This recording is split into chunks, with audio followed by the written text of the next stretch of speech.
ഈ മന്ത്രിമാർ കടകംപള്ളി സുരേന്ദ്രനാവട്ടെ, അതിനുശേഷം വന്നിട്ടുള്ള രാധാകൃഷ്ണനാവട്ടെ, അതിനുശേഷം വന്നിട്ടുള്ള ഈ വാസവനാവട്ടെ, ബഹുമാനപ്പെട്ട ഹൈക്കോടതി ഈ കാര്യങ്ങൾ കണ്ടെത്തി പുറത്തു കൊണ്ടുവരുന്നത് വരെ ഈ കാര്യങ്ങളെ പറ്റി സമ്പൂർണ്ണമായിട്ട് അജ്ഞരായിരുന്നെങ്കിൽ അവർ ശബരിമലയിൽ നട തുറക്കുന്ന സമയത്തൊക്കെ അവിടെ നടക്കി മുമ്പിൽ ചെന്ന് നിന്ന് തീർത്ഥം മേടിച്ച് കൈ സാനിറ്റൈസർ പോലെ കഴുകുന്നതല്ലാതെ ആ കാര്യങ്ങൾ അവരുടെ മൂക്കിന് കീഴിൽ നടക്കുന്ന കാര്യങ്ങളെ പറ്റി പോലും യാതൊരു വിവരവും ഇല്ലാത്തവരായിരുന്നെങ്കിൽ, അവരുടെ കാലയളവിൽ നടന്നിട്ടുള്ള അഴിമതിയിലും കെടുകാര്യസ്ഥതയിലും കൊള്ളയിലും പോലും അവർക്ക് നേരിട്ടിട്ട് ഉത്തരവാദിത്തമില്ലെങ്കിൽ പിന്നെ എന്തിനാണ് ഈ മന്ത്രിവർഗം, എന്ത് ഭരണമാണ് ഇവിടെ CPM എന്ന് പറയുന്ന സർക്കാർ നടത്തുന്നത്? ശങ്കുട്ടിദാസ്, ഇവിടെ ഇപ്പോ അന്വേഷണം അതിന്റെ അവസാനത്തെ ഘട്ടത്തിലേക്ക് കടക്കുകയാണ്. ഈ അന്തർദേശീയ മാനങ്ങളുള്ള വിഗ്രഹ കവർച്ചയാണോ എന്നുള്ളത് കോടതി ഒരു സംശയം പ്രകടിപ്പിച്ചതാണ്. ഇതിന്റെ മോഡസ് ഓപ്പറാൻഡി കണ്ടിട്ട് റെപ്ലിക്കകൾ ഉണ്ടാക്കുന്നു, അപ്പോൾ ഈ റെപ്ലിക്ക വെച്ചിട്ട് ഒറിജിനൽ കടത്താനാണോ തുടങ്ങിയ സംശയങ്ങൾ ഉന്നയിക്കുകയാണ്. അതിൽ എന്തെങ്കിലും അന്വേഷിച്ച് കണ്ടെത്തിയതായി നമുക്ക് ഇതുവരെ അന്വേഷണ രേഖകൾ പരിശോധിക്കുമ്പോൾ വിവരങ്ങളില്ല. പക്ഷേ SIT ഇൻ ക്യാമറ സെഷനിലാണ് കോടതിയെ കാര്യങ്ങൾ അറിയിച്ചിട്ടുള്ളത്. അതുകൊണ്ട് അന്വേഷിച്ച കാര്യങ്ങൾ പൂർണ്ണമായും പബ്ലിക് ഡൊമൈനിൽ ഇല്ലതാനും. ഇപ്പോൾ നമ്മുടെ മുമ്പിൽ പകൽ പോലെ വ്യക്തമായിട്ടുള്ളത് ശബരിമല ശ്രീകോവിലിലെ വാല്യുബിൾസ് അത് നഷ്ടമായിട്ടുണ്ട്, അതിൽ മിസ്അപ്രോപ്രിയേഷൻ വന്നിട്ടുണ്ട്, അതിൽ ഭരണസമിതി അടക്കമുള്ള ആളുകൾക്ക് പങ്കുമുണ്ട് എന്നുള്ളതാണ്. ഇനി ആ കാലത്തെ ദേവസ്വം ബോർഡ് പ്രസിഡന്റാണ് അവശേഷിക്കുന്നത്, മറ്റു ഉദ്യോഗസ്ഥരും. ഈ അന്വേഷണം ഈ നിലയിൽ, അതായത് ശബരിമല ശ്രീകോവിലിലെ വിലയേറിയ മൂല്യം കണക്കാക്കാൻ കഴിയാത്തത്ര പ്രസക്തിയുള്ള അമൂല്യ വസ്തുക്കൾ അവ മിസ്അപ്രോപ്രിയേറ്റ് ചെയ്തതിന്റെ അന്വേഷണം ഈ നിലയിൽ കൺക്ലൂഡ് ചെയ്യുകയാണെന്ന് വിചാരിക്കാമോ? നോക്കൂ, ഈ പറയുന്നത് പോലെ ക്ഷേത്രവുമായി ബന്ധപ്പെട്ട് ക്ഷേത്രത്തിലെ സ്വർണ്ണാഭരണങ്ങളാവട്ടെ മറ്റ് സ്വത്തുവകകളാവട്ടെ അത് മിസ്അപ്രോപ്രിയേറ്റ് ചെയ്യപ്പെട്ട് കഴിഞ്ഞാൽ, അല്ലെങ്കിൽ അത് നഷ്ടപ്പെടുന്ന സാഹചര്യം ഉണ്ടായി കഴിഞ്ഞാൽ രണ്ട് തരത്തിലുള്ള കാര്യങ്ങൾ അവിടെ നടക്കണം. ഒന്ന്, അതിന് ഉത്തരവാദികളായിട്ടുള്ള ആളുകൾ ശിക്ഷിക്കപ്പെടണം. രണ്ടാം, നഷ്ടപ്പെട്ടിട്ടുള്ള സ്വത്തുവകകൾ വീണ്ടെടുക്കപ്പെടണം. അതിന് ഉത്തരവാദികളായിട്ടുള്ള ആളുകൾ ആരാണോ അവരിൽ നിന്ന് അവരുടെ സ്വത്ത് ഉപയോഗിച്ച്, അവരുടെ സമ്പാദ്യം ഉപയോഗിച്ചുകൊണ്ട് ആ സ്വത്തുവകകൾ വീണ്ടെടുക്കപ്പെടണം. അതിന് കൃത്യമായിട്ടുള്ള കണക്ക് ഉണ്ടാവേണ്ടതുണ്ട്. 1990-കൾ മുതലെങ്കിലുമുള്ള ഈ കാര്യത്തിലെ ഓഡിറ്റിങ്ങിൻ്റെ പോരായ്മയും മറ്റും ഈ വിഷയവുമായി ബന്ധപ്പെട്ട് ഉന്നയിക്കപ്പെടേണ്ടതാണ് ഈ സാഹചര്യത്തിൽ. ഇവിടെ നമ്മുടെ മുന്നിലുള്ള വിവരം എന്താണ്? നമ്മുടെ മുന്നിലുള്ള വിവരം ഇതുവരെ ലഭ്യമായത് വെച്ച് നോക്കുകയാണെങ്കിൽ ശബരിമലയിലെ സ്വർണ്ണവാതിൽ, ആ സ്വർണ്ണവാതിൽ 2500 ഗ്രാമോളം സ്വർണം പൂശിയിരുന്നതാണ്. അത് കൊണ്ടുപോയിട്ട് മടക്കി കൊണ്ടുവന്ന സമയത്ത് 940 ഗ്രാം സ്വർണ്ണമേ അതിൽ പൂശിയിട്ടുള്ളൂ. 324 ഗ്രാം നഷ്ടപ്പെട്ടിട്ടുണ്ട് ആ ശബരിമലയിൽ. 324 ഗ്രാം, അതെ ഞാൻ പറഞ്ഞു. അപ്പോൾ 2500-ൽ നിന്ന് 324 പോയി കഴിഞ്ഞാൽ പിന്നെ 2200 അല്ലേ ഉള്ളൂ. അതായത് 2 കിലോ 100 ഗ്രാം സ്വർണ്ണം അവിടെ നഷ്ടപ്പെട്ടിട്ടുണ്ട്. അതേപോലെ തന്നെ ഈ ദ്വാരപാലക ശില്പങ്ങൾ, കട്ടിളപ്പടികൾ, താഴികക്കുടങ്ങൾ, ഇതിൽ നിന്നെല്ലാം ഇങ്ങനെ കിലോ കണക്കിന് സ്വർണം വേർതിരിച്ചെടുക്കുകയും അത് അന്യാധീനപ്പെടുകയും ചെയ്തിട്ടുണ്ട്. അതായത് ഇത് വളരെ ചെറിയ അളവിൽ സ്വർണം നഷ്ടപ്പെട്ടിട്ടുള്ള കാര്യമല്ല. ഇതിൻ്റെ ക്വാണ്ടിറ്റി, ഇതിൻ്റെ വോള്യൂം വെച്ച് നോക്കുമ്പോഴാണ് ഇതിൻ്റെ പിന്നിൽ വലിയൊരു റാക്കറ്റോ മാഫിയോ തന്നെ പ്രവർത്തിച്ചിട്ടുണ്ടാവാൻ. കാരണം ഇത്രയും സാധനങ്ങൾ ഏറ്റെടുക്കാനും ഇതിന് ഒരു വിപണി കണ്ടെത്താനും ഒന്നും സാധാരണക്കാരായിട്ടുള്ള ആളുകളെ സംബന്ധിച്ചിടത്തോളം സാധ്യമല്ല. അപ്പോൾ ഇതിൻ്റെ പിന്നിലൊരു റാക്കറ്റ് തന്നെ ഉൾപ്പെട്ടിട്ടുണ്ടോ എന്നുള്ള സംശയം ഉണ്ടാകുന്നത്. രണ്ടാമത്തെ കാര്യം, ഈ കോടതിയുടെ വിധി പരിശോധിക്കുമ്പോഴാണ് ഈ പല സാധനങ്ങൾക്കും അവിടെ റെപ്ലിക്കകൾ ഉണ്ടാക്കിയിട്ടുണ്ടായിരുന്നുള്ള കാര്യം നമ്മൾ മനസ്സിലാക്കുന്നത്.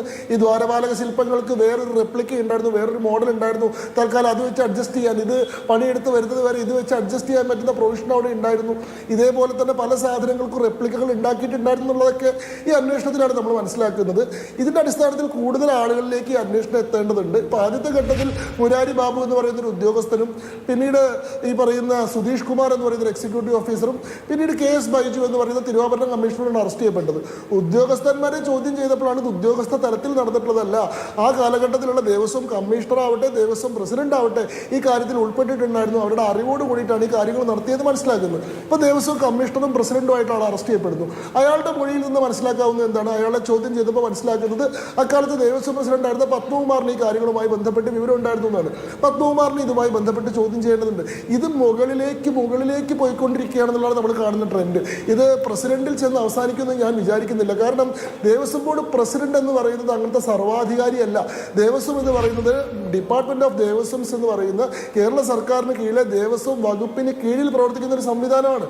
അതല്ലാണ്ട് ഓട്ടോണോമസ് ആയിട്ട് സ്വയംഭരണം നടത്തുന്നതാണ് അതിൻ്റെ സങ്കല്പം. ഈ പറയുന്ന കവനന്റ് പ്രകാരമെങ്കിലും അങ്ങനെയല്ല നടക്കുന്നത് എന്നുള്ളത് നമുക്ക് അറിയുന്നതാണ്. പൊളിറ്റിക്കൽ അപ്പോയിൻമെൻ്റ് ആയിട്ട് ഇവർക്ക് ഇഷ്ടപ്പെട്ട ആളുകളെയാണ് അപ്പോയിൻറ്റ് ചെയ്യുന്നത്.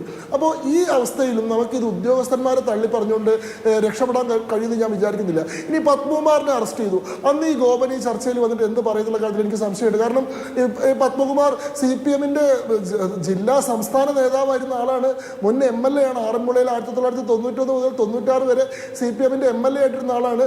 ഈ തവണയാണ് അദ്ദേഹം സംസ്ഥാന സമിതിയിൽ നിന്ന് ഒഴിവാക്കപ്പെട്ടത്. അതുവരെ CPM-ന്റെ സംസ്ഥാന സമിതി അംഗമായിരുന്നു. അയാളെ അവിടുത്തെ ദേവസ്വം ബോർഡ് പ്രസിഡന്റായിട്ട് ചുമതലപ്പെടുത്തിയത് CPM ആണ്.